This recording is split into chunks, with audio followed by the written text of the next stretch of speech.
America ने Iran पर फिर शुरू कर दी है बमबारी।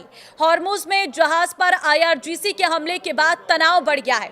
स्ट्रेट ऑफ हॉर्मुज में एक कंटेनर जहाज पर कथित हमले के बाद अमेरिका और ईरान के बीच तनाव फिर से बढ़ गया है। अमेरिकी सेना ने आईआरजीसी पर व्यावसायिक जहाज को निशाना बनाने का आरोप लगाते हुए ईरान पर नए हवाई हमले कर दिए हैं। ताजा हालात क्या है इस रिपोर्ट में आपको बताएंगे। नमस्कार, मैं हूं आपके साथ ममता तिवारी और आप देख रहे हैं न्यूज 18 का डिजिटल प्लेटफॉर्म। अमेरिका ने शनिवार को ईरान पर किए फिर से हवाई हमले।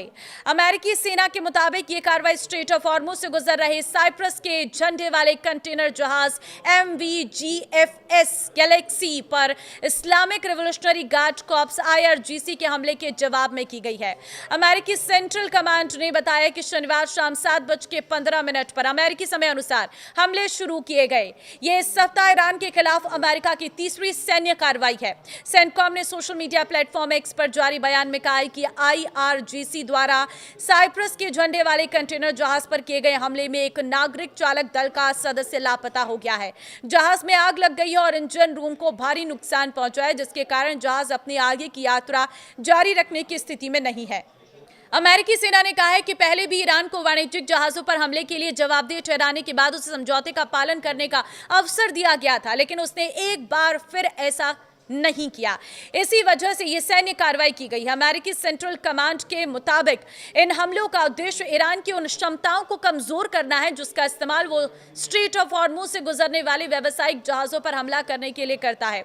अमेरिकी सेना ने बताया कि यह कार्रवाई राष्ट्रपति डोनाल्ड ट्रंप के निर्देश पर की गई। अमेरिकी रक्षा मंत्री पीट हेगसेथ ने एक्स पर लिखा है कि ईरान ने गलत फैसला लिया है, अब उसे इसकी कीमत चुकानी होगी। ईरान की मेहर समाचार एजेंसी के मुताबिक अमेरिकी हमलों के बाद केशम द्वीप पर विस्फोटों की आवाजें सुनी गई हैं। वहीं ईरान के पब्लिक ब्रॉडकास्टर IRIB ने बंदर अब्बास में 3 और सिरीक में 2 हमलों की जानकारी दी। अमेरिकी हमलों से कुछ घंटे पहले ईरान ने घोषणा की थी कि उसने एक बार फिर स्ट्रेट ऑफ हॉर्मुज को अस्थायी तौर पर बंद कर दिया।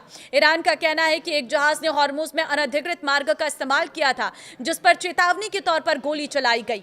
IRIB के मुताबिक IRGC की नौसेना ने कहा है कि जब तक क्षेत्र में अमेरिकी दखल खत्म नहीं होता, तब तक किसी भी जहाज को इस रणनीतिक समुद्री मार्ग से गुजरने की अनुमति नहीं दी जाएगी। ईरान के विदेश मंत्री अब्बास अराक्ची ने कहा है कि उन्होंने ओमान में अपने समकक्ष के साथ हॉर्मुज से जहाजों की सुरक्षित आवाजाही सुनिश्चित करने के लिए जरूरी मुद्दों पर चर्चा की है। साथ ही उन्होंने अमेरिका पर युद्ध विराम समझौते का उल्लंघन करने का आरोप लगाया। दुनिया लंबे समय से स्ट्रेट ऑफ हॉर्मुज को अंतर्राष्ट्रीय समुद्री मार्ग मानती रही है, लेकिन युद्ध शुरू होने के बाद से ईरान इस पर अपना नियंत्रण जताता है। ईरान का कहना है कि इस जलमार्ग से गुजरने वाले जहाजों से शुल्क लिया जाना चाहिए, जबकि अमेरिका जहाजों को ओमान के क्षेत्रीय जल से होकर दक्षिणी मार्ग अपनाने की सलाह दे रहा है।